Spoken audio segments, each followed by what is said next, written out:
नमस्कार, आप सभी का स्वागत है टीवी7 भारत पर। मैं हूं आपके साथ अंकुर गोस्वामी और आप सभी का स्वागत करता हूं टीवी7 भारत की इस बेहतरीन पेशकश बेबाक सवाल में। संसद का मॉनसून सत्र चल रहा है, लेकिन सवाल यह है कि देश की सबसे बड़ी पंचायत में बहस हो रही है या केवल और केवल हंगामा। एक तरफ विपक्ष लगातार सरकार से जवाब मांग रहा है, तो दूसरी तरफ सरकार कह रही है कि हम चर्चा के लिए तैयार हैं। लेकिन इस पूरे टकराव के बीच सबसे बड़ा सवाल जनता के पैसों का है। संसद चलती है टैक्स पेयर्स के पैसे से। सांसदों का वेतन, कर्मचारियों का खर्च, सुरक्षा व्यवस्था और संसद की पूरी व्यवस्था पर हर दिन करोड़ों रुपया खर्च होता है। संसद की कार्यवाही की लागत का एक पुराना अनुमान करीब 2.5 लाख रुपए प्रति मिनट का है, यानी करीब 1.5 करोड़ रुपए प्रति घंटे और लगभग 9 करोड़ रुपए प्रति दिन। ध्यान रहे, ये 2026 के मॉनसून सत्र का आधिकारिक खर्चा नहीं है, बल्कि संसद की कार्यवाही की अनुमानित लागत है। हम एक अनुमान बता रहे हैं। लेकिन सवाल ये है कि अगर सदन में बार बार हंगामा होगा, अगर बार बार माइक बंद होंगे, अगर सांसद वेल में उतरेंगे, अगर कार्यवाही स्थगित होगी, तो इसका क्या नुकसान सिर्फ संसद के समय का है? नहीं, नुकसान उस जनता का भी है जिसके टैक्स के पैसे से ये संसद चलती है। लेकिन दूसरी तरफ विपक्ष का सवाल भी बेहद सीधा है। विपक्ष कह रहा है कि अगर सरकार के पास जवाब है तो संसद में जवाब क्यों नहीं दिया जा रहा। नीट और छात्रों से जुड़े मुद्दे पर कांग्रेस समेत विपक्षी दल सरकार पर सवाल उठा रहे हैं और गृह मंत्री अमित शाह के इस्तीफे की मांग भी कर रहे हैं। वहीं सरकार का कहना है कि वो चर्चा के लिए तैयार है। संसदीय कार्य मंत्री किरेन रिजिजू ने सदन में साफ कह दिया कि सरकार नीट के मुद्दे पर चर्चा के लिए तैयार है। गृह मंत्री अमित शाह की तरफ से भी चर्चा के लिए तैयार होने की बात सामने आई है। तो फिर असली सवाल यह है कि अगर सरकार चर्चा के लिए तैयार है तो सदन क्यों नहीं चल रही? और अगर विपक्ष को सरकार से जवाब चाहिए तो क्या हंगामे से जवाब मिलेगा या बहस से? इसी मॉनसून सत्र में FCRA यानी विदेशी अंशदान विनियमन कानून में संशोधन से जुड़ा बिल भी लोकसभा में आया। सरकार ने इसे आगे की जांच और चर्चा के लिए 31 संयुक्त संसदीय समिति यानी कि JPC को भेज दिया। यानी संसद में महत्वपूर्ण कानूनों पर चर्चा के लिए रास्ता तो मौजूद है, लेकिन राजनीतिक टकराव लगातार बढ़ता जा रहा है। एक तरफ सत्ता पक्ष विपक्ष पर संसद को बाधित करने का आरोप लगा रहा है, तो दूसरी तरफ विपक्ष सरकार पर गंभीर मुद्दों से बचने का आरोप लगा रहा है। अब जरा सोचिए, देश का एक आम नागरिक टैक्स देता है, उस टैक्स से संसद चल रहा है और जनता उम्मीद करती है कि उसके चुने हुए प्रतिनिधि संसद में उसके सवाल उठाएंगे। लेकिन अगर संसद में सवालों की जगह नारे लगे, बहस की जगह हंगामा हो और चर्चा की जगह कार्यवाही स्थगित हो, तो जवाबदेही किसकी होगी? क्या केवल विपक्ष की या सरकार की या दोनों की? क्योंकि लोकतंत्र में विपक्ष का काम सरकार से सवाल पूछना है और सरकार का काम उन्हीं सवालों का जवाब देना। लेकिन दोनों की जिम्मेदारी संसद को चलने देना भी है, विपक्ष की भी और सत्ता पक्ष की भी। इसलिए आज ये बहस सिर्फ नीट पर नहीं हो रही, बहस आज सिर्फ अमित शाह के इस्तीफे पर नहीं हो रही, बहस FCRA पर नहीं हो रही।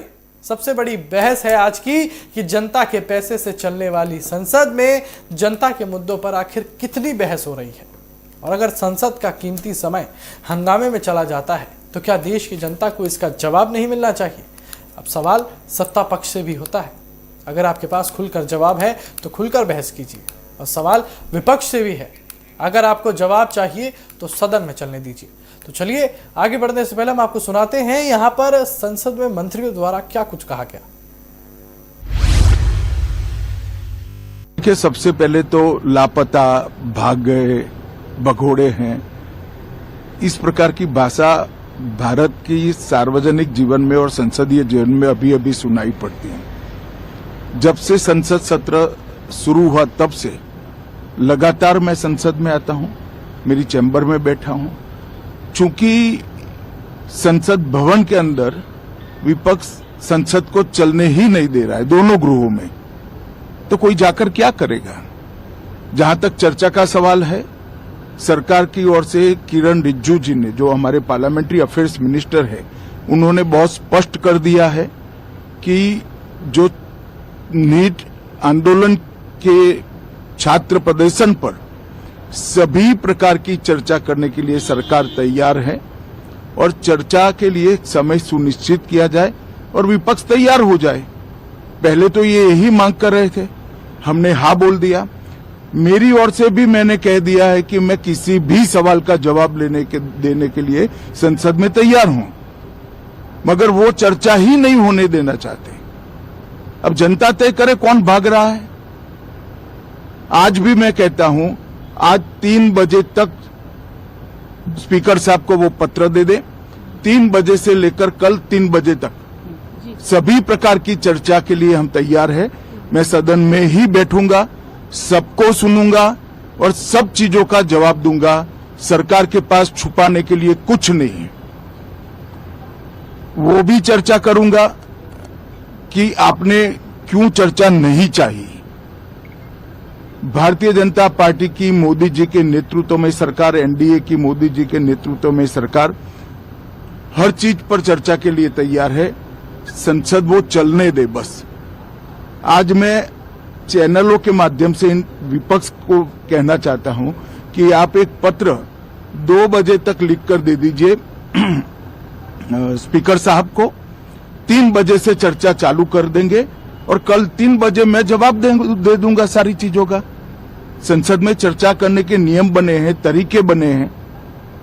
अब मुझे कोई कहता है कि आप एक स्टेटमेंट दे दो, इतने गंभीर मसले पर इस तरह से चर्चा नहीं हो सकती है। शायद आपके पद्धति में होगा, मगर संसदीय पद्धति ये नहीं है। संसद में एट लेंथ चर्चा होती है। आज 3 बजे से देर रात तक जब तक वो बैठे और कल दोपहर 3 बजे तक हम तो क्वेश्चन आवर भी सस्पेंड करने के लिए तैयार है, अगर स्पीकर साहब अनुमति देते हैं तो। कल 3 बजे तक मैं चर्चा के लिए तैयार हूं। मैं खुद बैठूंगा, हर चीज लिखूंगा और हर चीज का जवाब दूंगा, जिससे देश की जनता के सामने सारी चीजें स्पष्ट हो जाए, दूध का दूध और पानी का पानी हो जाए।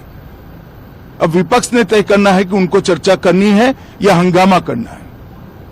मैंने प्रेस कॉन्फ्रेंस किया, बाकी ऑपोजिशन ने क्लियरली बोला है we are not interested in listening to mister Amit Shah imagination. We are not interested in him giving us a lecture or a discussion. We are interested in one simple thing. And when I say we, I mean the younger generation of this country. Who shot those students? Who gave the order to shoot those students? Who blinded one of the students? Who shot one of the students in the ear? Who gave the order to beat the students with lathis, with nails? Who gave that order?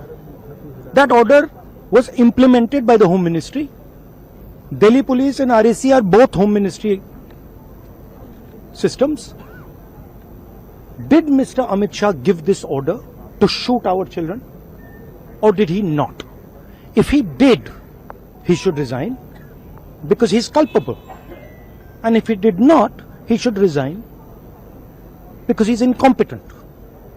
Right this is अब आपने मुझसे सवाल पूछा, आप उनको interrupt करती हैं। नहीं, जब वो बोलते हैं आप सुनिए, जब वो बोलते हैं आप इंटरप्ट करते हैं। नहीं, मेरा जवाब बोल लीजिए। आप इंटरप्ट करते हैं जब वो बोलते हैं, क्यों नहीं करते हैं आप? हमें इंटरप्ट करते हैं, हमें 24 घंटा इंटरप्ट करते हैं, मगर उनको कभी इंटरप्ट नहीं करते आप। उनमें क्या स्पेशल चीज है जो पूरा मीडिया चुप करके चूहे जैसे उसके सामने खड़ा हो जाता है? आपको स्टूडेंट्स नहीं डर रहे हैं, पूरे देश में स्टूडेंट्स नहीं डर रहे हैं, आपको भी नहीं डरना चाहिए। एक सेकंड, चलिए इसी पर विशेष चर्चा के लिए हमारे साथ अजय पत्रकार जी जुड़ चुके हैं, जो कि राजनीतिक विश्लेषक है, और डॉक्टर अविरल मलिक हमारे साथ जुड़ चुके हैं, जो कि भाजपा के प्रवक्ता है। आप दोनों का स्वागत है टीवी 7 भारत पर। मैं अजय जी आपकी तरफ बढ़ता हूं। ये बताइए कि जनता का पैसा खर्चा हो रहा है, जनता टैक्स भर रही है, उसी पैसों से संसद चलता है, सुरक्षा व्यवस्था का ध्यान दिया जाता है, कर्मचारियों का ध्यान दिया जाता है, सारे सांसदों का वेतन होता है, लेकिन अब भी यहाँ पर केवल और केवल समय काटा जा रहा है। मॉनसून सत्र खत्म होने में ज्यादा दिन नहीं बचे, केवल 2 दिन और बचे हैं, और यही 2 दिन में क्या ऐसा बड़ा कर लेगी बीजेपी या क्या ऐसा बड़ा कर लेगी कांग्रेस जो पूरा मॉनसून सत्र का पैसा वसूल हो जाएगा? क्या लगता है? देखिए, बेहद अफसोस की बात है, ये जितने भी राजनीतिक नेता हैं आज़ादी के बाद से अभी तक, इसमें 80-90% लोग ऐसे रहे जो जनता के पैसे का शोषण करना और संसद को एक मजाक का वो बनाए हुए हैं, अपना एक प्रकार से टूरिस्ट हाउस बनाए हुए हैं। जो आ जाते हैं इनको इससे मतलब नहीं, जानबूझ करके इनको पार्लियामेंट में बहस करनी चाहिए हर मुद्दे पर, मगर ये लोग एक दूसरे के ऊपर दोषारोपण प्रत्यारोपण करते रहते हैं। बेहद अफसोस की बात है इन सांसदों में। अगर इनके मुकदमे देखे जाएंगे तो इसमें 50% या 40% के लगभग लोगों में आपराधिक मुकदमे होंगे। अब आप देखिए कितना इम्पोर्टेंट टॉपिक था, परंतु उस पर बहस नहीं हुई। पार्लियामेंट में जब लगी थी उस समय जंतर मंतर पे नहीं हुई, इस पे नहीं हुई। और ये लोग कहना नहीं चाहिए, कभी कभी कहते हैं सरकार अंधी लंगड़ी लूली है, तो सरकार पक्ष तो रही है मगर विपक्ष भी अंधा लंगड़ा लूला साथ में बहरा भी है, साथ में बहरा भी है, ये स्थिति है। अब आपको बतलाना है, क्या अमित शाह आ नहीं सकते थे वहां पर? क्या घट जाते? अमित शाह आ करके बैठ जाते, बोले ललकारते, बोले बोलिए क्या कहना है, चर्चा कीजिए, मैं जवाब दे रहा हूं। क्यों नहीं आए? गलत बात है। ऐसे मोदी जी कई मामले में मणिपुर वाले में खामोश हो गए, नहीं बात करनी है। क्यों नहीं बात करनी? जंतर मंतर में बाद में बात की, बाद में बात की। उसमें भी एक रियलिटी है कि राहुल गांधी चुपचाप चोरी से गए, किसके? खड़गे जी के घर से, वहां से निकल के प्रधानमंत्री घर के हाउस में दूर। ये नौटंकी चल रही है। आप प्रधानमंत्री जी को घेराव करते हैं, उनके पास जाते हैं, उनके घर जाने की हिम्मत नहीं, छिप करके कर रहे। वो रोल न सत्ता पक्ष करना न विपक्ष। मोदी जी ने बात नहीं की, उनका रिजाइन नहीं कराए। क्या हो जाता है रिजाइन करा देने से? क्या कोई घट जाता? तमाम लोगों ने दिया है। राजीव गांधी भी बेइज्जत करके हटाए गए, बोफोर्स दलाली में इस्तीफा दिया, आज दिन तक उनका खानदान नहीं आ पाया एक दलाली में। आप देखिए देश की नैतिकता रही, तमाम लोगों ने इस्तीफा दिया है। मोरारजी देसाई ने भी इस्तीफा दिया, चौधरी चरण सिंह जी ने भी इस्तीफा दिया, अटल बिहारी वाजपेयी जी ने भी दिया, तमाम लोगों ने इस्तीफा दिया है। क्या एक मंत्री को इस्तीफा नहीं? ये जो हठधर्मी है ये गलत है। मोदी जी की भी हठधर्मी थी, उसका रिजल्ट आप देख चुके हैं। और साथ में इनकी भी हठधर्मी कहीं नहीं है। ये जो बउआ राहुल गांधी, ये भी आप देखिए क्या है, आज थोड़े भाव बढ़ गए। वहां गए थे इलाहाबाद, इलाहाबाद से कुछ ही किलोमीटर दूर था, वहां नहीं जा सकते थे। कहां? झारखंड के छात्र, क्या वो छात्र नहीं थे? वो ओरिजिनल छात्र हैं, वो गरीब हैं बेचारे। आप देखें लैया चना खा करके कर रहे हैं। वहां एक पत्रकार गया अमन चोपड़ा, आप उसको मार रहे हैं, नाश्ता नहीं करने दे रहे, पुलिस ले जा रहे हैं, एक औरत से उठवाए ले रहे हैं। राहुल गांधी की आवाज नहीं निकल रही। फिर आज राहुल गांधी ने कुछ जगह अच्छा काम किए कि राहुल गांधी ने किया सब बातें। अब राहुल गांधी को क्या जरूरत थी? पत्रकारों से आप इंटरेक्ट कर रहे हैं और कहीं कर पाते हैं, भाव बढ़ने लगे, सीधे पीएम का सोचने लगे हैं। हर वक्त पत्रकारों के ऊपर क्यों? जिससे तुमको ऐठना है, जिससे लड़ना है, उससे तुम लड़ नहीं पा रहे। वहां पार्लियामेंट में उठोगे, मोदी जी के पास कंधा लग दोगे। हाँ, आप ऐसे क्या बोलते हैं? मतलब जैसे आपने अभी बताया, अभी अगर हम मुद्दे की बात करें तो अमित शाह जी जो है वो सदन में अभी भी नहीं आए। उन्होंने बेशक एक पत्र लिखकर भेजा स्पीकर को, उन्होंने बेशक मीडिया चैनलों को बाइट दी अपनी। क्या लगता है आपको कि इस 2 दिन में अगर अमित शाह आते हैं तो ऐसा क्या कर लेंगे जो ये पूरा मॉनसून सत्र बीजेपी के पक्ष में चला जाएगा? अगर अमित शाह आ जाते हैं, अपनी बात रखते हैं, वहाँ बहस होती, इनके पास बहुमत है और बहुमत ज़्यादा है। यही नहीं, बीजेपी इतना भी सक्षम है कि ये जब चाहेंगे तब 20-25 सांसद जो बिल्कुल वेट कर रहे हैं एनसीपी के और साथ में तमिलनाडु के, वो इनके साथ आ जाएंगे। और यही नहीं, कुछ और भी सांसद हैं, इनके पास बहुमत है। मगर ना आना ये हठधर्मी है, गुरूर है और एक घमंड है और अहम है। ये बीजेपी का अहम है, तमाम लीडरों में आ गया है। इसी कारण ये बिहार में चुनाव हारे, इसी कारण। उससे ज़्यादा बड़ा अहम ये है कि ये भी टॉपिक पे बहस नहीं कर रहे हैं, विपक्ष भी नहीं कर रहे हैं। इनका हौसला बढ़ाने, पत्रकार को हड़काने लगे। एक बार इन्होंने क्या किया, एक कांग्रेस का रिपोर्टर था, उससे बोले हवा निकल गई, हवा निकल गई। कौन कह रहे हैं? राहुल गांधी।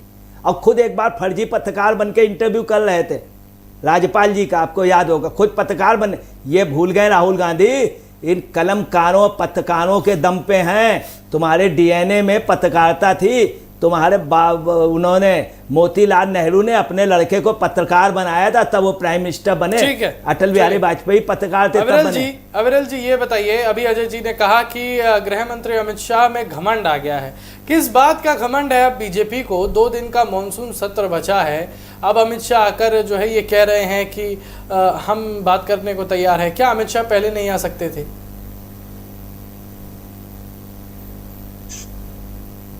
देखिए, जहां तक विषय अगर बात कर जाए एक तरीके से चर्चा की और संवाद की, संवाद और चर्चा ही महत्वपूर्ण है, लोकतंत्र की रीढ़ की हड्डी है और मजबूती से चर्चा होनी चाहिए, संवाद होना चाहिए, बातचीत होनी चाहिए। लेकिन संवाद और चर्चा में दोनों पक्ष सवाल जवाब करते हैं, लेकिन जब एक ऐसी स्थिति हो कि जो भी नेता है, जो भी सांसदगण हैं, उन्हें 4 वीडियो चाहिए डेली। अब 4 वीडियो बनवाने के लिए वो बाहर खड़े हो जाएंगे, अंदर खड़े हो जाएंगे, बस प्ले कार्ड्स लहराने हैं और 4 इंस्टाग्राम की वीडियोस चाहिए विपक्ष वालों को। ये हालात हो चुके हैं। अब ये अगर इस आधार पे इस तरीके से सदन चलाना चाहते हैं तो बहुत दुखद है। इन्हें सिर्फ 2-4 वीडियो बनाने होते हैं और प्ले कार्ड्स लहराने होते हैं, तो मैं समझता हूँ ये चीज सही नहीं है। अगर यही करना है, अगर एक्टिविज्म करना है खाली और अपने लोकसभा कॉन्स्टिट्यूएंसीज की बात नहीं रखनी सदन में जाके, लोकसभा में जाके, तो फिर तो योगेंद्र यादव जी और प्रशांत भूषण जी सोशल एक्टिविज्म के फील्ड में इनसे कहीं ज्यादा आगे हैं। अगर उस हिसाब से देखा जाए, अगर वही करना है तो फिर एमपी क्यों बने थे? फिर तो योगेंद्र यादव जी के पास चले जाएं और प्रशांत भूषण साहब के पास चले जाएं। नहीं, लेकिन अगर अमित शाह जी आ जाते, अगर अमित शाह आ जाते तो ये वीडियो बनाने की तो नौबत ही नहीं आती। अभी सारी कांग्रेस पार्टी, सारा विपक्ष किस लिए वीडियो बना रहा है? यही जवाब है। देखिए, नहीं देखिए, आप संवाद की बात है, संवाद हम टीवी डिबेट्स में डेली जुड़ते हैं, सारे भारतीय जनता पार्टी के लोग, प्रवक्ता, वहां भी संवाद होता है, सोशल मीडिया पे भी जवाब दिया जाता है। अगर कांग्रेस कुछ सवाल उठाती है ट्विटर, फेसबुक, इंस्टाग्राम पे, ये कोर्ट्स में जाते हैं, district court, high court, supreme court, वहां भी हम जवाब देते हैं जाके। सड़क पे पूरा आंदोलन हुआ, वहां भी जवाब दिया गया। सीजेपी का प्रोटेस्ट हुआ, उसको भी तत्काल प्रभाव से उसमें 100% मांगे मान ली गई। अब हम तो खुद ही चाह रहे हैं कि चर्चा हो, यहाँ चर्चा करें, स्वागत है लोकसभा में, राज्यसभा में, विधानसभा में, विधान परिषद में, लेकिन केवल वचन दें कि सवाल जवाब होगा, बाकी कुछ नहीं होगा। सवाल जवाब करना है, चर्चा करनी है तो चर्चा उस तरीके से होगी। लेकिन अगर ये चर्चा ही नहीं करना चाहते, अगर ये सारे सांसद एक साथ बोलेंगे, चीखना चिल्लाना प्रारंभ कर देंगे तो कुछ नहीं होगा। और उसके साथ साथ जहां तक विषय है चर्चा होने का, संवाद होने का, लोकसभा चलने का, राज्यसभा चलने का, तो सदन के चलने में बहुत पैसा खर्च होता है। जनता का गाड़ी कमाई का पैसा, टैक्स का पैसा, जो टैक्स पेयर है उसका पैसा खर्च हो रहा है। तो कम से कम सदन चलने दे, चर्चा हो जाए। अगर हमारा कुछ विषय हम अपना रख देंगे, वो उनका कुछ विषय वो रख दें। और दूसरी बात यह है, अब लोकसभा चुन के आए हैं तो अपने कॉन्स्टिट्यूएंसीज का विषय रखें वहां जाके। ये क्या कर रहे हैं, मुझे तो समझ से बाहर है। और जहां तक विषय है राज्यसभा का, तो जो राज्यसभा के सांसद हैं वो अपने स्टेट्स का विषय रखें, लेकिन वो अपने स्टेट्स की बात नहीं उठा रहे, अपने लोगों का विषय नहीं रख रहे। संसद में किस लिए जाया जाता है? क्या घूमने के लिए, या सुख सुविधा के लिए, या तनख्वाह के लिए, या एक बंगले के लिए कि भाई लुटियांस में एक बंगला मिल जाए इसलिए जाते हैं? नहीं, संसद में जो लोग जाते हैं, एमपी बनते हैं, वो इसलिए बनते हैं कि अब लोकसभा कॉन्स्टिट्यूएंसी की बात रखेंगे, या जहां जिन राज्यों से राज्यसभा आ रहे हैं उन राज्यों का विषय उठाएंगे। लेकिन ये तो कुछ कर ही नहीं रहे हैं, ये तो खाली अपना ये एक ही एजेंडा लेके बैठे हुए हैं और सालों हो गए इसी टाइप की हरकतों को करते हुए। अच्छा अजय जी ये बताइए, अगर अमित शाह जो है, गृह मंत्री अमित शाह, वो पहले ही सदन में चले जाते तो ये जितना हंगामा विपक्ष मचा रहा है ये नहीं होता, या होता? क्योंकि पर्सनली अगर मैं अपना बोलूं तो मुझे तो ऐसा लगता है कि अगर अमित शाह पहले ही पहुंच जाते तो शायद अगर ये चले जाते हैं तो आज स्थिति दूसरी होती। अगर ये चले, ये इनका अहम था, ये सच है कि अहम है, मोदी जी इनका इन लोगों का अहम है। उससे भी ज़्यादा एलओपी लीडर जो है वो भी आपको बता रहे हैं ऐसी हरकतें करते हैं राहुल गांधी कि एलओपी जैसा लीडर बहुत टॉप लीडर है जी। कि एक जरा सा सांसद जिसकी कोई हैसियत नहीं, दुबे, वो राहुल गांधी से उल्टे सीधे सवाल करता। एक सांसद सिख जो भाजपा का था उससे आप कहते हैं क्यों, फिर उसने जब जवाब दे दिया, राहुल गांधी को बेइज्जत कर दिया, तो राहुल गांधी चुप हो गए। राहुल गांधी भी ऐसी हरकत कर देते, एलओपी लीडर को ये शोभा नहीं देता। एक बार उठे एकदम से मोदी जी के जाके यहाँ सर लग दिया जाके, बताइए तुम्हारा काम है विपक्ष में विपक्ष की भूमिका निभाओ, तुम जाकर के वो। तो ये सब जो हरकतें हैं ये एलओपी लीडर पे शोभा नहीं देती। अगर सत्ता पक्ष वो है, कुछ जगह निरंकुश है, उससे ज़्यादा ये लल्लूपन कर रहा है, उससे ज़्यादा। मैं आपको बता रहा हूँ, जब ढांचा गिरा तो उस समय अटल बिहारी वाजपेयी, अब्दुल गफूर दोनों ऐसे रो रहे थे। अब्दुल गफूर कहें बाबू बचा लो, देश बचा लो, ये था आपस के अंदर प्यार और प्रेम। वो चीज़ अब रही नहीं गई, क्योंकि विपक्ष के लीडर तब बोल्ड होते थे, राम मनोहर लोहिया जैसे, अटल बिहारी वाजपेयी, जयप्रकाश नारायण। मैं आपको बता रहा हूँ, सोनिया जी की फैमिली का एक मामला आ गया था, अटल बिहारी वाजपेयी ने कहा था जब तक मैं हूँ पार्लियामेंट में उठने नहीं दूंगा, कभी व्यक्तिगत आरोप नहीं। अब ये लोगों की क्या पोजीशन हो गई कि इतने छिछले स्तर की राजनीति हो रही है। मैं आपको बता रहा हूँ कि अगर ये बहस शुरू कर देते, ये कह देते मैं आपको एप्लीकेशन दे रहा हूँ 12 बजे और 2 बजे बहस होनी चाहिए, आना पड़ता। और आपको बता रहे इनके हाथ में ट्रम्प कार्ड था, विपक्ष के हाथ में, नहीं यूज कर पाए, ये एप्लीकेशन दे देते, उनको मानना पड़ता। अब अगर ये ना आते रिटर्न में तो आपको बता रहे अमित शाह मुंह दिखाने लायक नहीं होते, परंतु इन्होंने मौका खोया। आप सुन लीजिए क्या पोजीशन है कि केरल में वायनाड में जहाँ से सांसद रहे हैं, इनकी जिज्जी हैं सांसद, वहाँ पे क्या पोजीशन है, वहाँ पे लड़कों ने, बच्चों ने प्रदर्शन किया घास और मिट्टी खाते हुए, इतनी वहाँ पे हो गई प्रदर्शनकारियों के। वहाँ लैया चना खा रहे हैं और वहाँ पर खुद दिखाया जा रहा था बढ़िया बढ़िया बिस्कुट, न्यूट्री चॉइस के सब अच्छे अच्छे चल रहे थे यहाँ जंतर मंतर।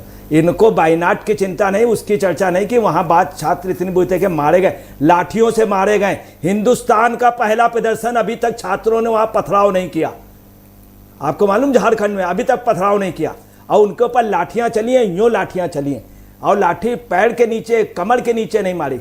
मगर नहीं, राहुल गांधी को चिंता नहीं है। यही वजह है, कहना नहीं चाहिए जैसा तुरही तस भार, बिल्कुल आप समझिए, अंधे अंधा ठेलिया दोनों कूप पठन, ये स्थिति है। ये बड़ी मतलब डेमोक्रेसी में कहा जाए विपक्ष भी यही एक वजह है। वो बेचारा अमेरिका से आया दीप के, वो आया अंशुमान राका, आशुतोष राका, इन लोगों ने प्रदर्शन किया, उसमें दूसरे लोग बाहरी लोगों ने आ करके। अच्छा अजय जी एक बात बताइए, मॉनसून सत्र शुरू हुआ था 20 तारीख को, मॉनसून सत्र शुरू हुआ था और अब बस 2 दिन बचे हैं, कल और परसों की तारीख बची हुई है और उसके बाद मॉनसून सत्र खत्म हो जाएगा।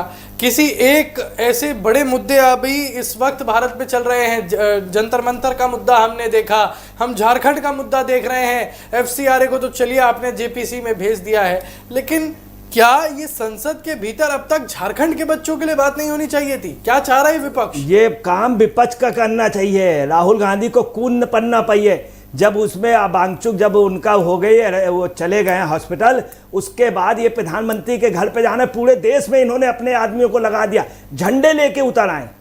आप पार्टी का, मैं फिर कहूँगा, संजय सिंह झंडे लेके नहीं उतरा, मार लेना जो है झंडे लेके नहीं उतरी। हम फिर कहेंगे आप पार्टी का, कम्युनिस्ट के लोग झंडे लेके नहीं उतरे, एक से एक लोग थे झंडे लेके। मैं आपको ये भी बता रहा हूँ, बीजेपी के भी कुछ नेताओं ने जाकर के वहाँ पे समर्थन दिया है, मगर झंडे लेके नहीं, चुपचाप मिले हैं। मैंने खुद देखा भाजपा, इवन एक बहुत बड़ी महिला नेता हैं वो भी गई, मगर उनके आप बात सुनिए, वो गई उनके हमदर्दी में कि आमला अनशन में गए, मेनका गांधी में गए, और कुछ लोगों नाम नहीं मैं लेना चाहता हूँ। ये एक इंसानियत थी, मगर थोड़ी यहाँ पर अगर झंडे लेके चले जाते हैं, आज देश का इतिहास बदल जाता। दूसरी आपको बता रहे कितनी बड़ी गलती, सुन लीजिए इसमें कहानी क्या है। आपको बता रहे इस देश का दुर्भाग्य है, लोगों को मालूम होना चाहिए। तलाक बिल को सबसे पहले परमिट कांग्रेस ने दी, पास कराया, बाद में विरोध किया। साहिबानों का केस आया गुजारा बत्ता, कांग्रेस ने पास कराया, राजीव गांधी प्रधानमंत्री ने एक्सेप्ट किया, न उसने किया, आरिफ मोहम्मद खान ने, बाद में आरिफ ने इस्तीफा इस बात में दे दिया, कांग्रेस पलट गई। अब सुनिए, JPC को आज दे दिया गया है जी रिव्यू के लिए, इसमें नहीं हल्ला मचा रहे हैं, JPC को इन्होंने खुद कहा था देने के लिए, अब कह रहे हैं नहीं। यहाँ वोट क्या है, कितनी बड़ी गलती की, ऐतिहासिक, कोई गौर नहीं कर पाया। मतलब कहना नहीं चाहिए, 10-10 हाथों से खेलने वाली कांग्रेस आज हो गई। इन्होंने एक कितना गंदा काम किया है, जब जनता जानेगी तो ताजुब माने, जैसे तलाक वाले में किया था इन्होंने। पर क्या कहा है, इनका जो सबसे खास, इनके देसी घी के वो हैं सबसे खास, जिनको केरल का चीफ मिनिस्टर नहीं बनने दिया वहाँ की जनता ने और सांसदों विधायकों ने, कहा इसको नहीं। बेरू गोपालन ने क्या बोल रहा है सुनिए, ये बिल पूरी तरह से अल्पसंख्यकों NGO को निशाना बनाने के लिए लाया गया है, और इसमें कोई शक नहीं कि टूल किट्स इसके जरिए यूज होते थे। कई जगह अल्पसंख्यक के कुछ लोग, सभी नहीं अल्पसंख्यक, सभी अल्पसंख्यक बढ़िया हैं, कुछ ऐसे थे जो कि गलत अलगाववाद की ओर फाइनेंस हो रहा था। ये कटु सच है, ये सभी ने एक्सेप्ट किया है, ये सभी। और इन्होंने ये भी कह दिया वेणुगोपालन ने कि ये जो बिल है ये मेन जो है अल्पसंख्यकों के लिए, और जेपीसी का इन्होंने समर्थन किया था, इसलिए मैं विरोध कर रहा हूँ एनजीओ को निशाना बना। ये खुद कह रहे हैं, आप देखिए क्या है निशाना बनाने की, और आप उनके फेवर में सड़कों में नहीं आ रहे हैं। आपको जामिया मिलिया में, आपको जगह जामा मस्जिद में, सब जगह जा करके आप वहाँ आ जाते साथ, ये नहीं करोगे आप, और खुद बतला रहे हो। आपको बता रहे हैं इनसे अच्छा, लाख गुना अच्छा कौन निकला? अखिलेश यादव। अखिलेश यादव ने कहा कि ये जो बिल है ये सिर्फ अल्पसंख्यकों के लिए लाया गया है, पूरा विपक्ष इस बिल के विरोध में, पूरा अल्पसंख्यक विरोध में, मतलब अल्पसंख्यक के वोट लेने के लिए।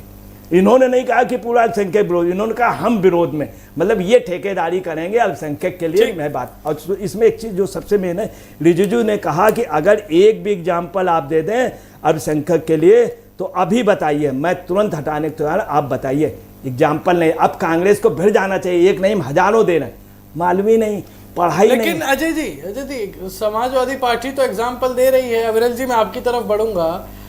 अखिलेश यादव की पत्नी जो है, जो सांसद डिम्पल यादव हैं, उन्होंने तो बोल दिया कि एफसीआरए का जो मुद्दा उठा रहे हैं पहले आरएसएस की जांच हो, आरएसएस के पास पैसा कहां से आ रहा है।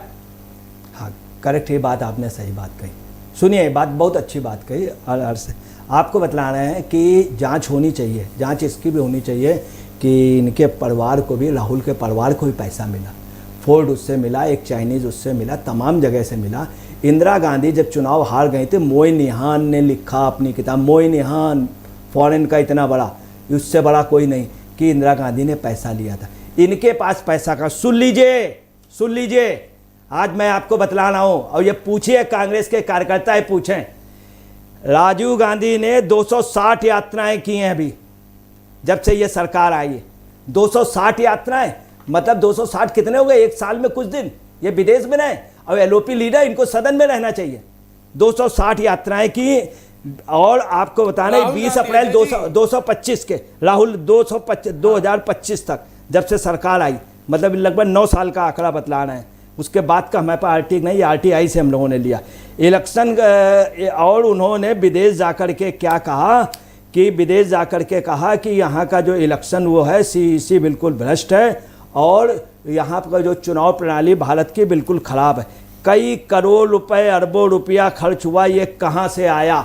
इनकी इनकम एक पैसे नहीं है, इन्होंने नहीं दिखाई, कहाँ से है? लॉयल्टी इनको मिल नहीं सकती। राइटर बहुत अच्छे हैं नहीं। एक बार ज़िंदगी में इंटरव्यू किया था एक राज्यपाल का, जो जाट राज्यपाल थे, आपने देखा होगा। इनकी कोई रॉयल्टी नहीं, ये नहीं कि बहुत बड़े हाईली क्वालिफाइड हो या इनकी फैमिली हो। इनकी फैमिली में कुछ लोग थे, माननीय जवाहरलाल नेहरू जी हाईली क्वालिफाइड थे, उसमें कोई शक नहीं। पंडित विजय लक्ष्मी थी, ये तो नहीं है। तो आप कहाँ से आ रहा पैसा? तो पैसा इनके पास भी कहाँ से आ रहा? कांग्रेस के पास। जिस दिन इसकी जांच हो जाएगी, इसीलिए बोफोर्स का मामला आया था, संसद में बाकायदे प्रूफ हुआ था कि वो उनके मंत्री ने, वित्त मंत्री ने इस्तीफा दिया था। इनके सगे अरुण नेहरू ने इस्तीफा दे दिया कि कमीशन खा लिया बोफोर्स बनाने। ठीक है अविरल जी, ये बताइए। अब आरएसएस का भी जांच होनी चाहिए, इनकी भी होनी चाहिए। ऐसे तमाम संस्थाएं हैं, अगर मैं आपको बता दूंगा तो कई इनके परिवार के नाम से, इंदिरा गांधी प्रतिष्ठान, ये प्रतिष्ठान, वो राजीव गांधी फाउंडेशन, ये सब के भी वो है। एक इलेक्शन कमिश्नर था जो इनके उस पर था, बहुत भ्रष्ट था, उसके ऊपर गोपाल स्वामी सीईसी ने किया तो इन्होंने हटा दिया। तो पैसे की बात है, पैसे में जो खानदान शुरू से खाता रहा हो तो वो उसकी भी जांच होनी चाहिए, सबके आरएसएस की भी मस्ट भी होनी चाहिए। चलिए अविरल जी, ये बताइए, आप तो भाजपा के प्रवक्ता हैं, ये बताइए आरएसएस जैसे पुराने संगठन का अब आरएसएस को भी जांच करवानी पड़ेगी अपनी एफसीआरए को पास करवाने के लिए?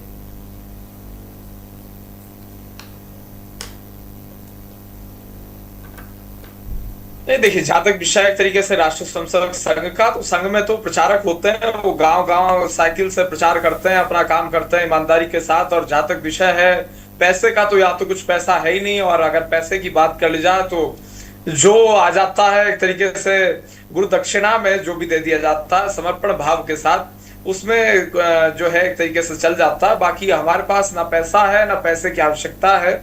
और जहां तक विषय एक तरीके से भारतीय जनता पार्टी का, हम तो पूर्ण रूप से कानून के आधार पर चलने वाले लोग हैं। नंबर 3, जहां तक विषय पर्टिकुलर आज का मुद्दा कि भाई संसद में शोर और जवाब का इंतजार कब तक, तो बिल्कुल स्पष्ट है, जवाब सरकार देने के लिए पूर्ण रूप से तैयार है। आदरणीय गृह मंत्री अमित शाह जी देने के तैयार हैं।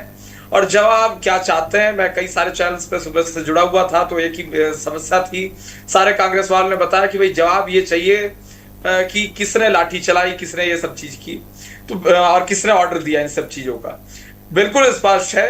जहां तक विषय एसओपीज का, जो भी मिनिस्ट्री की एक तरीके से मिनिस्ट्री की एमएचए के द्वारा जारी की गई एसओपीज होती है, उन्हें फॉलो करना होता है, नंबर 1। नंबर 2, जहां तक विषय लॉ एंड ऑर्डर का, वो मेंटेन करना आवश्यक है। नंबर 3, सीजेपी की सारी डिमांड एक्सेप्ट कर ली गई। धर्मेंद्र प्रधान जी का विषय हो और भी जितने विषय सामने आए, ज्वाइंट पीसी हुई अभिजीत राका की, सौरभ दास की और आदरणीय नड्डा जी की और आदरणीय जितेंद्र सिंह जी की ज्वाइंट पीसी में सारा स्पष्ट हो गया। अब उसके बाद कोई विषय रह नहीं जाता। सारे जितने छात्र थे वो चले गए और ये एक मॉरल रिस्पॉन्सिबिलिटी कर रहे थे यहाँ की भाई इस्तीफा, तो सब हो गया। अब मॉरल रिस्पॉन्सिबिलिटी के आधार पे ये कम से कम रांची में भी करवा दें इस्तीफा। चीफ मिनिस्टर ऑफ झारखंड का रिजाइन मांग रहे हैं, पंजाब में एजुकेशन मिनिस्टर ऑफ पंजाब का रिजाइन मांग रहे हैं। जो जेंजी है वो ये मॉरल रिस्पॉन्सिबिलिटी नाम का शब्द ना तो पंजाब में चलता है ना झारखंड में चलता है। ये बड़ा शॉकिंग है, एक अजीब सा विषय है। एक बात और ये बता दीजिए कि गृह मंत्री अमित शाह संसद के अंदर कब जाएंगे, क्योंकि आपको भी अगर समझ आ रहा है कि टैक्स पेयर्स का पैसा बर्बाद हो रहा है, तो क्यों ना बीजेपी अपना बड़ा दिल कर। अंकुर जी आप गारंटी ले लो अंकुर जी कि विपक्ष के लोग सुनेंगे।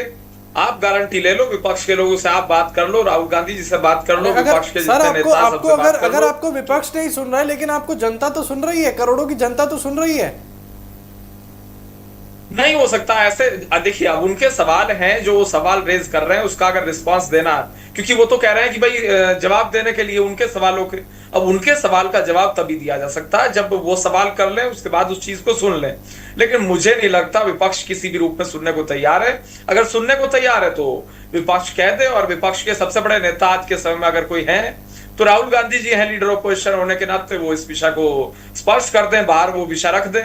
और जहां तक विषय पर्टिकुलरली अगर बात कर जाए विपक्ष की, तो ये हो हल्ला करने से कुछ फायदा नहीं होता। ना देश का विकास पर चर्चा हो रही है, ना कुछ हो रहा है, और सदन चलने में इतना पैसा खर्च हो रहा है, उस पर जवाब दें कम से कम। और दूसरी चीज अगर बात कर जाए झारखंड के इशू की, झारखंड में लाठीचार्ज हुआ, वाटर कैनन भी चला, सब कुछ हुआ, लेकिन उस पर कोई जवाब नहीं है। वो वहां ऐसा लग रहा था तस्वीरों को देख के जैसे वो किसी दूसरे देश के लोग हों, जैसे यहाँ कोई युद्ध चल रहा हो। मैं समझता हूँ बहुत ही अजीब सी स्थिति वहां क्रिएट हुई। उसका जवाब मैं समझता हूँ कि देना चाहिए। ह्यूमन राइट्स का वायलेशन है। कहाँ लिखा है कानून में कि भाई बदतमीजी करो, वाटर कैनन चला दो, आंसू गैस चला दो, लाठियां चला दो, और एक तरीके से इस तरीके का व्यवहार किया गया जैसे वो कोई दुश्मन हो। वो तो सामान्य छात्र हैं, परीक्षार्थी हैं, छात्र छात्राएं हैं, विद्यार्थी हैं। क्या उनके सवाल का जवाब इनसे नहीं दिया जा रहा है? क्या सवाल पूछना गलत है आजाद भारत में, आजादी के इतने साल बाद भी? और इमरजेंसी लगाई, इन्हीं लोगों ने तो इमरजेंसी लगाई थी। इमरजेंसी में सारे विपक्ष को जेल भेज दिया था। तो ये सारी चीजें बिल्कुल पब्लिक डोमेन में है। और फिर ये बात करते हैं लोकतंत्र की, संविधान की, और ये तानाशाही और तमाम सारी चीजों पे लेक्चर देते हैं। 75 में क्या हुआ सबने देखा, किससे छिपा तो नहीं है। आदरणीय राजनाथ सिंह जी को जेल भेज दिया गया, और उसके बाद उनकी माता जी का देहांत हो गया ब्रेन हेमरेज के कारण, इसी टेंशन और इसी अवसाद, एक तरीके से मानसिक टेंशन के कारण। और जहां तक विषय एक तरीके से पर्टिकुलरली अगर बात कर जाए उस दौर की, तो वो दौर तो सारा मिसेस गांधी का दौर था। किसान मसीहा चरण सिंह जी को जेल भेजा, सारे समाजवादी नेताओं को जेल भेज दिया इन्होंने, नेताजी स्वर्गीय मुलायम सिंह यादव जी, नीतीश कुमार, सब जेल भेजे। तो लोकनायक जयप्रकाश नारायण जी वो क्या कर रहे थे? देखिए जयप्रकाश नारायण जी का क्या कसूर था? वो स्टूडेंट प्रोटेस्ट जो थी उस विषय को रेज कर रहे थे। उस चीज में इस प्रकार का बर्ताव करना है कि इमरजेंसी लगा देना। अगर छात्र सड़कों पे उतरा तो इन्होंने इमरजेंसी लगाई थी 75 में, और सारे नेताओं को जेल भेजा था। ये सच्चाई है। और जो प्रिंटिंग प्रेस है उसकी भी, वो भी सब काट दिया था बिजली, कोर्ट पे ताले जड़ दिए थे। तो ये सच्चाई रही है, ये हिस्ट्री का पार्ट है, लोग इस चीज को जानते हैं। और अगर आज की बात कर ली जाए, जवाब देने के लिए हम पूर्ण रूप से तैयार हैं। वो आए, सुने, जवाब मिलेगा, कोई समस्या। चलिए ठीक है। आखिरी सवाल मैं अजय जी आपसे पूछूंगा, आखिरी सवाल है मेरा कि अगर इन 2 दिनों में विपक्ष ने लिखित में नहीं दिया, या विपक्ष ने इस बात का जवाब नहीं दिया कि वो शांतिपूर्वक बैठ के बात सुनेगी, और अगर इसको देखकर बीजेपी आगे नहीं बढ़ेगी, यानी कि गृह मंत्री अमित शाह सदन में नहीं आएंगे, बात नहीं करेंगे, जवाब नहीं देंगे, तो नुकसान किसका हुआ? विपक्ष का, सत्ता पक्ष का, या जनता का? देखिए आपको बताना है, अगर सत्ता पक्ष ऐसा सोचता, अमित शाह ऐसा सोचते हैं कि अगर उन्होंने लिख के नहीं दिया तो ये अमित शाह की बहुत बड़ी गलती है। अमित शाह का बहुत बड़ा गुरूर है और वो अपने गुरूर पे ना रहे। याद रखिएगा, सत्ता किसी की जागीर नहीं है, समझे, किसी की जागीर नहीं है। बड़े बड़े तख्त उखाड़े गए हैं और बड़े बड़े ताज उछाले गए हैं और बड़े बड़ों को देखा है, हमने भी देखा, लोग देखेंगे। इसलिए ऐसी कोई बात न करें कि वो लिख करके दे। ये सदन है, आप आइए, उनकी बहस सुनिए, उनका जवाब दीजिए। आपने कोई चोरी नहीं की है, ये जेपीसी कहीं कोई चोरी नहीं, कोई डकैती या कोई बहुत बड़ा वो नहीं निकल रहा है, कोई बहुत बड़ा स्कैम नहीं खोला जा रहा आपके खिलाफ है। ये ऐसा नहीं, आप जेपीसी बिल लाना चाहते उस पर बहस, आप आइए, आप पे ये मॉडर्न होना चाहिए, आप क्यों नहीं। चूँकि आप भी चाह रहे हैं ऐसे वक्त चला जाए, वो आपसे भी ज़्यादा हैं, चूँकि उनकी तैयारी नहीं है, उनकी तैयारी। दूसरी बात क्या है, हकीकत में कई जगह माइनॉरिटी के नाम पर गलत ढंग से कुछ लोग पैसा कमा रहे थे, कुछ लोग, और गलत जगह यूज़ हो रहा था। मैं आपको ये भी बतला दूं कि सच ये है कि हकीकत जो है वो वास्तव में इस बिल के खिलाफ कई लोग, जो विदेशी फंडिंग हो रही थी, अलगाववादी आंदोलन, इनके घर बंद हो जाएंगे। जो पार्टियों को पैसा मिलता था, सभी सत्ता पक्ष के भी कई पार्टियों को मिलता था, जो कुछ वो सब रुक जाएगा। ये देश के लिए बेहद ज़रूरी है। मगर अगर ये इस तरह से टालेंगे कि लिख करके दे, क्या अभी तक ऐसा रहा है? लिख करके दे, क्यों लिख करके दे? आप गृह मंत्री हैं, पूरे देश के गृह मंत्री, आप आइए, आप जवाब दीजिए, उनको बेनकाब कीजिए। अगर आप फिर इसका मतलब आपके अंदर कोई हीन भावना है, यहाँ हीन भावना भी नहीं, यहाँ सिर्फ आपकी हेकड़ी है। इस हेकड़ी को भाजपा छोड़ दे। भाजपा ऐसा नहीं है कि वो इन्होंने ही पैदा की, वो अमित शाह, जाने कितने लोगों की उसमें कुर्बानी है। चलिए, ठीक है, ठीक है। तो समझना ये जरूरी था कि यहाँ पर बीजेपी ने विपक्ष पर यह दावा किया कि अगर विपक्षी पार्टियां जो है अगर अब जुड़ जाती हैं, यहाँ पर अब बातचीत का रास्ता निकालती हैं, तो हम संसद में बैठकर बात कर सकते हैं। और वहीं विपक्षी पार्टियां कह रही हैं कि हमें किसी लेक्चर की जरूरत नहीं है, आप आइए सदन में, आप बात कीजिए। लेकिन समझने वाली बात यह भी है कि इन सारी चीजों में वक्त तो बर्बाद हो ही रहा है, बर्बाद हो रहा है जनता का पैसा भी। अब देखते हैं कि इन 2 दिनों में आगे क्या कुछ देखने को मिल सकता है। धन्यवाद, नमस्कार।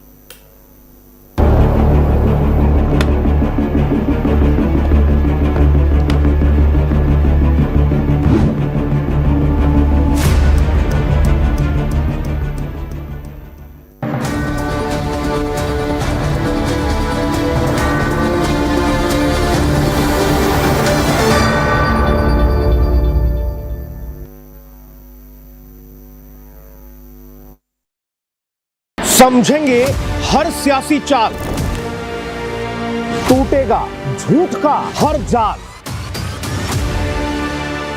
न शोर न बवाल,